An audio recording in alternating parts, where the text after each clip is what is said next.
Hello again, this is Tim, coming to you this time to go over some examples of subtracting signed numbers, in this case negative and positive. You notice there's a nice mix of different numbers, most of them relatively small. There's also some with parentheses, some without, so that way I can show you a lot of different examples of how to do this particular kind of problem. This is easily the hardest part of side numbers, dealing with the negatives, the subtracting. Most of the other stuff is fairly simple. This one tends to trick people. Now, I showed you went through the keep, change rules in the slide, and for this here I'm going to go over a little bit more closely as to what that entails. So again, the rule that we have when it comes to subtracting side numbers is this here: keep, change, and change. And that refers to the signs in the actual problem itself. So I'm going to take a look at this first problem here. We have positive 6 minus positive 7. So going by this rule here, you would keep, and that is you would leave that first 6 alone, not do anything with the sign there. That's the key part of things. I'm going to change this sign to addition. So that's the first change. And then I'm going to change my second sign to subtraction. That is my second change.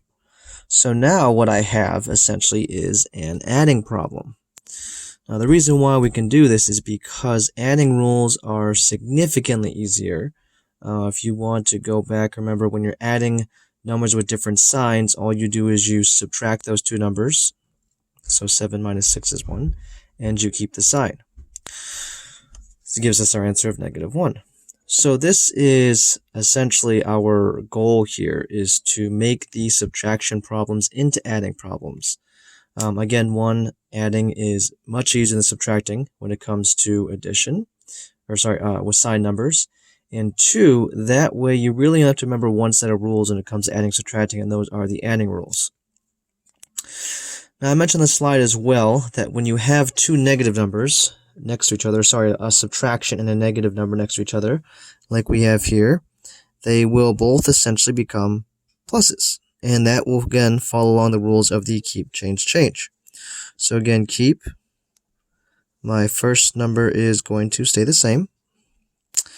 Again, change, and I'm going to try to squeeze this in here, so that first sign becomes a plus. And then change, so does the second sign. Now you'll note, again hopefully, that the parentheses are not going to change my answer. The parentheses do not make a difference. They don't have an effect on anything here. They're really just there for visual purposes. And at this point we again have an adding problem. So the rules for adding different signs, again you're going to subtract the two numbers. So 4 minus 2 is 2. And in this case, the bigger number is the 4, and the bigger number is positive, so this 2 will remain positive. You can either put a plus there, or you can leave it alone. That's up to you. So I'm going to go over a few more here. We have this guy here. You'll notice there's only parentheses on one number. Again, that doesn't make a difference. Now you'll note that this 5 does not have a sign with it. But if you remember from previous slides, just because there's no sign doesn't mean that it's not anything.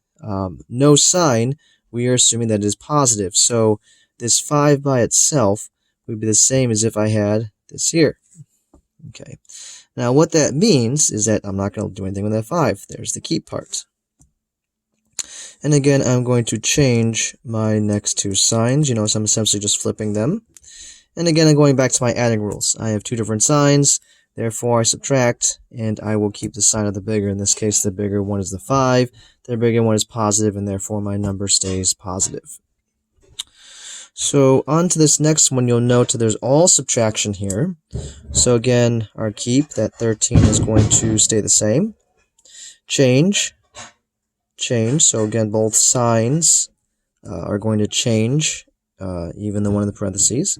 And again, we're back to our adding rules of different signs.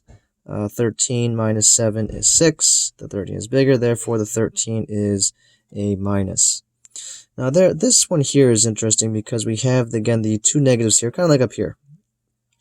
Now for our purposes, again, this extra plus doesn't really do anything for us. So in all reality, if we just wanted to write it like this, that would be okay. That is going to give us the same answer.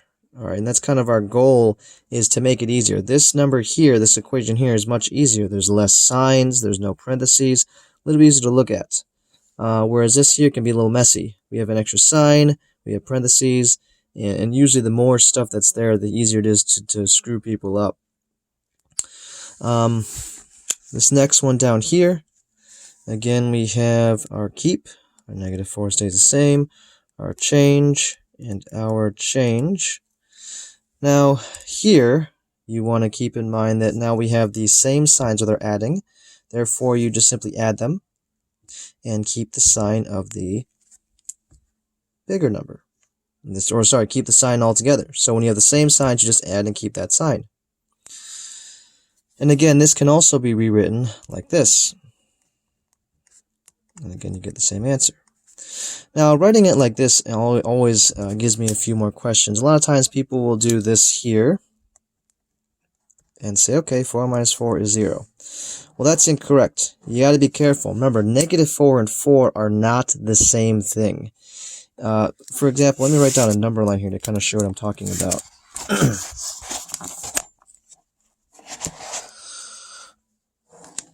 Okay, so sorry the crudeness of this line here. Okay. 0, 1, 2, 3, 4. -1, -2, -3, and -4. Alright, so I have a number line. Again, pardon the crudeness of this line here. So here, we have -4 minus 4. So essentially, I'm going to start here. Okay, that's my starting point. Now, as you hopefully noticed with the number line that I presented earlier in the slide, when you're subtracting, you're decreasing a value, and therefore you're going this way. Okay, so when I go back 4, I'm going to go back 4 in this direction, therefore going farther back into my negatives. Alright, now, yes, 8 is technically a bigger number than 4 and 4.